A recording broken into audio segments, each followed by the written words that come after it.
আসসালামু আলাইকুম, কেমন আছেন সবাই? আশা করছি ভালো আছেন। আলহামদুলিল্লাহ আমিও আল্লাহর রহমতে ভালো আছি।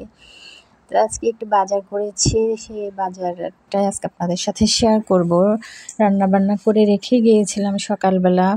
তো আজকে রান্নাবান্না আর দেখাইনি, তাই বাজারে গেলাম, ভাবলাম আজকে এটাই দিয়ে আপনাদের সাথে শেয়ার করি।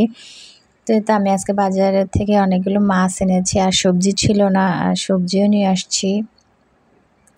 তো আমার হাজব্যান্ডও বাজার করে মাঝে মধ্যে, বেশিরভাগ সময় আমিই বাজার করে থাকি, কারণ আমি আমার পছন্দ মতো বাজার করে। হাজব্যান্ড বাজারে গেলে দেখা যায় কি, মানে আমার কি আছে কি নেই সব লিখে দিলেও দেখা যায় যে নিয়ে আসে না, ভুলে যায়।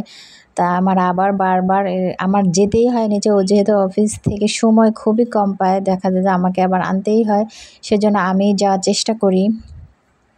আসলে বাসার ম্যাক্সিমাম কাজ আমিই করার চেষ্টা করি। ওকে তেমন একটা প্যারা দিতে চায় না, মানে ও খুব প্রেশারের কাজ করে। ও যেহেতু প্রাইভেট সেক্টরে চাকরি করে, আসলে ওর খুবই প্রেশার। সকালে যায়, রাত 10টায় বাসায় আসে মাঝে মধ্যে, আর তারও বেশি দেরি হয়। সেজন্য ওকে প্রেশারটা খুবই কম দিই। অনেকটাই আমার কাছ থেকে সে সাপোর্ট পায়। আসলে পুরুষ মানুষকে সাপোর্ট দেওয়া প্রত্যেকটা মেয়েদেরই উচিত, প্রত্যেকটা স্ত্রীরই উচিত। কিন্তু তারপরেও এত সাপোর্ট দেওয়ার পরেও অনেক স্বামীরা দেখা যায় যে অন্য মেয়ের পিছনে ঘুরঘুর করে। আসলে কেন করে ওরা, হয়তো ওগুলো ওদেরই স্বভাবজাত কারণে। তো এখানে আমি অনেকগুলো মাছ এনেছি, 4 প্রকারের মাছ। তাই গুঁড়া মাছ, তেলাপিয়া মাছটা আমি এখন কাটবো, আর বাকিগুলো এখন কাটবো না, যেহেতু সময় নেই। বিকাল জোহরের আজান অলরেডি দিয়ে দিয়েছিল। তখন আমি সবজিগুলো গুছিয়ে নেব। আমি কয়েক প্রকারের সবজি এনেছি, এখানে বেগুন, ধুন্দুল, তারপর হচ্ছে মূলা, করলা, আর হচ্ছে ধনিয়া পাতা এনেছি, লাউ এনেছি। তো এই করলাগুলো কিন্তু খুবই ভালো,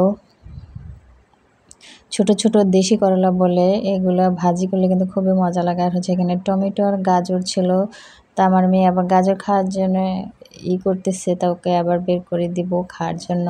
আর এই হচ্ছে চাপা শুটকি, এই চাপা শুটকি ভর্তা হলে তো আমার আর কিছুই লাগে না। আর এখানে আর টুকটাক কিছু বাজার করেছিলাম। তো এগুলো গুছিয়ে রেখে আমি হচ্ছে মাছটা কেটে নিব। বাহিরে খুব জোরে বৃষ্টি হচ্ছে, আজকে বৃষ্টিতে ভিজবো। তো এদিকে আমি তেলাপিয়া গুঁড়া মাছগুলো কেটে ধুয়ে ফ্রিজে রেখে দিয়েছি, আর এই মাছগুলো কেটে এখন ধুয়ে রেখে দিব, আর বাকিগুলো তো কাটিনি।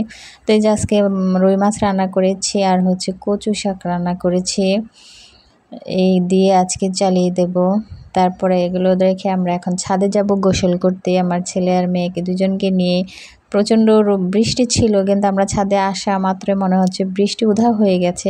তারপরেও ভিজবো কিছুক্ষণ। আমার মেয়েটা মানে ছাদে আসলে পাখির মতো ডানা মেলে উঠতে চায়, ও কত খুশি হয় যে তার বলার ভাষা নেই। ওদের আনন্দ দেখে আসলে প্রত্যেকটা মা বাবারই আনন্দ হয়। তো আমরা গোসল টোসল করে চলে আসছিলাম, ও আসতে চাচ্ছিল না, খুব কান্নাকাটি করতেছিল আরও ভিজবে বলে, কিন্তু ওর ঠান্ডা বা জ্বর এসে যেতে পারে, তাই জোর করে নিয়ে আসছি।